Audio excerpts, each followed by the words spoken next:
তো এইটার গন্ধ এমন একটা মিষ্টি গন্ধ, যে গন্ধটা আপনি জিরাতে যে গন্ধ পাবেন, জিরার স্বাদ যেমন হয় তার চেয়ে অনেক বেশি এটা গন্ধযুক্ত, মানে রান্নার একটা রেসিপি বলতে গেলে।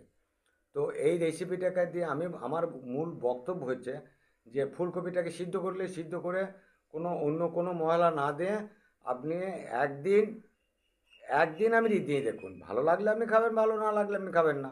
এর তো ভিটামিন আছে, প্রোটিন আছে, মিনারেল আছে, কার্বোহাইড্রেটটাই নাই। তো এটাতে জিঙ্ক পাওয়া যায়। জিঙ্ক আমাদের শরীরে কত উপকার করে। ভিটামিন তো আছেই, ভিটামিনের কোনো গল্প ব্যাপারই নাই। আর প্রোটিনে এটা তো প্রচুর প্রোটিনও আপনি পাবেন।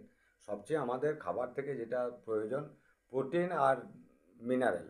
কার্বোহাইড্রেটটা কোনো খাবারের মধ্যে পড়ে না, অনেক ডাক্তারই তো বলে যে ভাতটা কোনো খাবারের মধ্যে হলো নাকি। অন্যান্য আপনি যে ভাতের পরিবর্তে ভাতের সঙ্গে অন্য সবজি আপনি ব্যবহার করুন।